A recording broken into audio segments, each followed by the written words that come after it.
इन्होंने दम मारो दम गैंग ने अपना झूम बराबर झूम शराबी अपना रंग दिखाया, तो फिर एनसीबी ने पकड़ा। और पकड़े वहाँ पर कौन गए?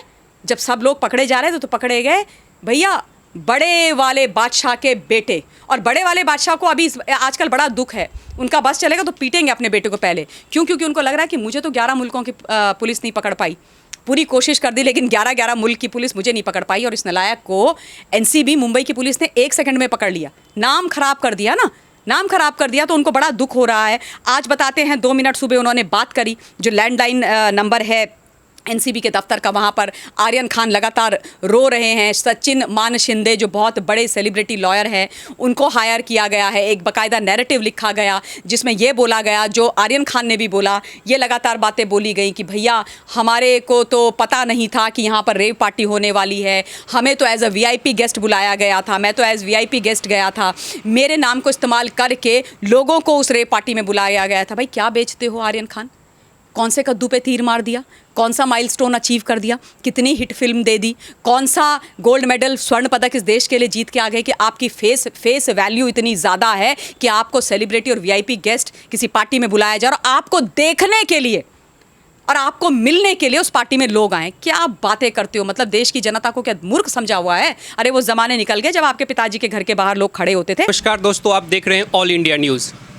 आज हम बात करेंगे तथाकथित मासूम बच्चे पे, जिनको अभी एनसीबी के कस्टडी में भेज दिया गया है। बड़े बड़े लॉयर होने के बावजूद उनको एनसीबी के कस्टडी में जाना पड़ा है। इस टॉपिक पे बात करने के लिए हमारे साथ पॉलिटिकल एनालिस्ट हैं, ममता मैम हैं। उनसे बात करते हैं कि वो इसको किस तरह से देखते हैं। देखिए शिवम, ऐसा है कि जिस विषय पर हम बात कर रहे हैं आज, वो विषय सिर्फ आपके मेरे बीच का या भारतवर्ष के बीच का या एंटरटेनमेंट इंडस्ट्री का नहीं है। ये इंटरनेशनल फोरम पर विषय चला गया है और सबकी नज़रें माया नगरी और माया जाल वाले बुने हुए एक बड़े इंटरटेनमेंट इंडस्ट्री जो खुद को कहती है उस पर लग गई है। बहुत ही बुरी तरीके से बदनाम मैं बोलूँगी इंटरटेनमेंट इंडस्ट्री हो रही है, बहुत समय से हो रही है। इनके जो बुरे ग्रह और बुरे समयों खत्म होने का नाम ही नहीं ले रहे हैं।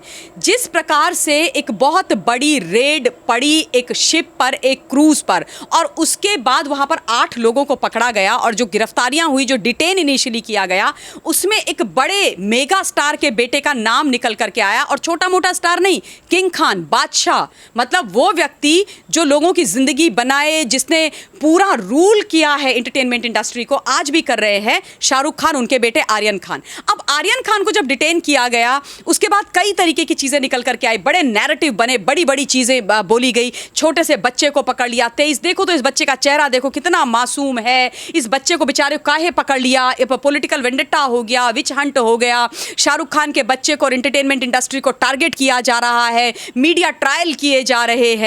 मतलब ये तमाम बातें निकल करके आ रही थी। और तब से लेके आज तक, जब इस वक्त अभी की जो ब्रेकिंग न्यूज़ है वो यही है कि 7 अक्टूबर तक पुलिस का एनसीबी की कस्टडी में उसको भेज दिया गया है।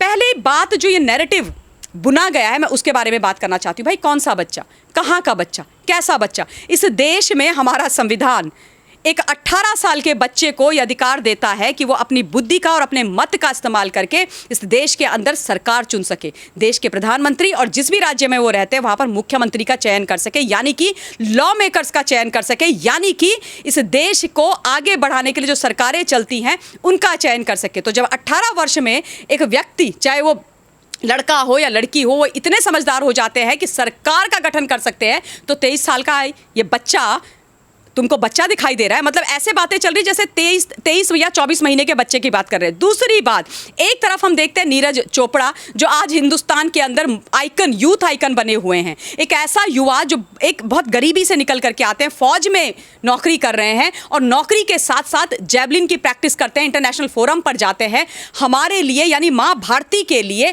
गोल्ड जीत करके आते हैं, डंका इंटरनेशनल फोरम पर भारतवर्ष के नाम का बजाते हैं, हमारे तिरंगे को और हमारे जनगण मन को इंटरनेशनल फोरम पर, विदेशी धरती पर सम्मानित करके आते हैं।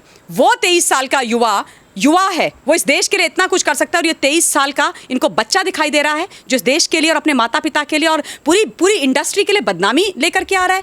तीसरी जो आवश्यक बात मैं ये बोलना चाहती हूँ कि देखो भाई, उसको किसी ने प्लांट तो किया नहीं था। जो ये बोला जा रहा है कि छोटा सा बच्चा, एंटरटेनमेंट इंडस्ट्री को बदनाम करने की कोशिश की जा रही, प्लांट तो नहीं किया ना, दूध पीता बच्चा तो नहीं था कि उसको उसके घर से उठा के ला करके वहाँ रख दिया गया। 24 महीने का बच्चा है जी, पता ही नहीं था, बच्चा बेचारा गोद में उठा के ले गए, चले गए। अरे अपने पैरों से गया है, उससे रिकवर हुई है वो नार्कोटिक नैर्कोटिक्स जो बैंड हैं, तो ये तमाम तरीके की जो कहानी बोलने की आदत है इन एंटरटेनमेंट इंडस्ट्री वालों की, वो बहुत पुरानी आदत है। खैर, ये एक विषय है। अब मैं दूसरे विषय पर जाना चाहती हूँ, एनसीबी के ऊपर जाना चाहती हूँ।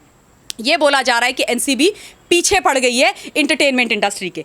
एनसीबी सम्मन पे सम्मन भेज रही है और उसके बाद लोगों को पकड़ रहे हैं, लेकिन नीलबटा सन्नाटा निकल रहा है, हासिल पाई जीरो मिल रहा है, कुछ नहीं मिल रहा है, तंग कर रहा है एनसीबी। एनसीबी फोकट है, एनसीबी के पास काम नहीं है। एनसीबी वालों की क्या इन इंटरटेनमेंट इंडस्ट्री वालों ने अपनी जमीन जायदाद दे रखी है जो खुंदक निकाल रहे हैं? एनसीबी अपना काम करती है, एनसीबी पुख्ता सबूतों के, लीड्स के, और जब उनके पास कंफर्म इंटेल आती है उसके बाद वो काम करते हैं। एक बहुत जिम्मेदार एजेंसी है।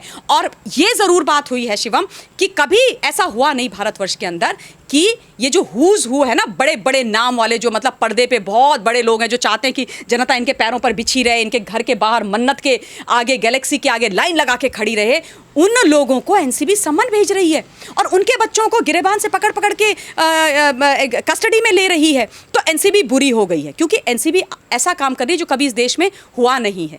ठीक है, एनसीबी अगर इनसे उनकी परेशानी होती है, उनके घर में घुस रहे हो, तुम सो रहे हो, पकड़ के लेकर के आ रहे हो, तो समझ में आता है भाई किसी के साथ विच हंट हो गया है। एक शिप है, एक क्रूज़ है, जिसके बाकायदा टिकट्स बिकते हैं इंस्टाग्राम पे, उसकी जो पूरी की पूरी टिप ऑफ थी वो 2 हफ्ते पहले से एनसीबी के पास थी। जो मिस्टर प्रधान हैं, चीफ है एनसीबी के, उन्होंने ये बात स्वयं से बोली है मीडिया को बाइट देते हुए कि 2 हफ्ते पहले हमारे पास ये सारी जानकारियां थी। पुख्ता जानकारी होने के बाद ये प्लान किया गया। और ये भी मैं आप लोगों को बता देना चाहती हूँ, हिंदुस्तान, ये पहली बार इस देश के अंदर हुआ है कि इस प्रकार की एक रेड हुई है किसी क्रूज़ पर, किसी शिप पर। और ये बहुत रिस्की था, ये डेंजरस था, क्योंकि बहुत सारी चीज़ें उनको पता नहीं थी कि किस प्रकार के ड्रग माफिया उसमें होंगे, हथियार होंगे, क्या होगा। लेकिन उसके बावजूद उन्होंने ये रिस्क लिया, क्योंकि वो चाहते थे कि जो लोग इस तरीके का मॉडस ऑपरेंडाई शुरू कर रहे हैं उनको पकड़ा जाए। क्योंकि अभी क्या हो गया ना, मुंबई में लोगों को पता है कि रेस्टोरेंट में, होटल में, घर में अगर किसी भी प्रकार का कोई रेव पार्टी चलती है तो आके रेड पड़ जाती है, लोग गिरफ्तार हो जाते हैं। तो दिमाग लगाया, बुद्धि देखिए आप इनकी, दिमाग लगाया और उसके बाद टिकट बेची, 80,000 से लेके 5 लाख रुपए तक की टिकट बेची, लोगों को बुला के लेके आए, रेप पार्टी चल रही थी। और उसके बाद उसको बस्ट करने के लिए डिकॉय पैसेंजर बन करके गए एनसीबी वाले। वहाँ बैठे जो पैसेंजर थे, ऑलमोस्ट जो भी 1500-1600 पैसेंजर थे, उनका पहले कॉन्फिडेंस गेन किया। और जब इन्होंने दम मारो दम गैंग ने अपना झूम बराबर झूम शराबी अपना रंग दिखाया, तो फिर एनसीबी ने पकड़ा। और पकड़े वहाँ पर कौन गए? जब सब लोग पकड़े जा रहे थे तो पकड़े गए भैया बड़े वाले बादशाह के बेटे। और बड़े वाले बादशाह को अभी आजकल बड़ा दुख है, उनका बस चलेगा तो पीटेंगे अपने बेटे को पहले। क्यों? क्योंकि उनको लग रहा है कि मुझे तो 11 मुल्कों की पुलिस नहीं पकड़ पाई, पूरी कोशिश कर दी, लेकिन 11 मुल्क की पुलिस मुझे नहीं पकड़ पाई। और इस नालायक को एनसीबी, मुंबई की पुलिस ने 1 सेकंड में पकड़ लिया। नाम खराब कर दिया ना, नाम खराब कर दिया, तो उनको बड़ा दुख हो रहा है। आज बताते हैं, 2 मिनट सुबह उन्होंने बात करी, जो लैंडलाइन नंबर है एनसीबी के दफ्तर का, वहाँ पर आर्यन खान लगातार रो रहे हैं। सचिन मान शिंदे जो बहुत बड़े सेलिब्रिटी लॉयर हैं, उनको हायर किया गया है। एक बाकायदा नैरेटिव लिखा गया जिसमें ये बोला गया, जो आर्यन खान ने भी बोला, ये लगातार बातें बोली गई कि भैया हमारे को तो पता नहीं था कि यहाँ पर रेव पार्टी होने वाली है, हमें तो एज अ वीआईपी गेस्ट बुलाया गया था, मैं तो एज वीआईपी गेस्ट गया था, मेरे नाम को इस्तेमाल करके लोगों को उस रेव पार्टी में बुलाया गया था। भाई क्या बेचते हो आर्यन खान? कौन से कद्दू पे तीर मार दिया?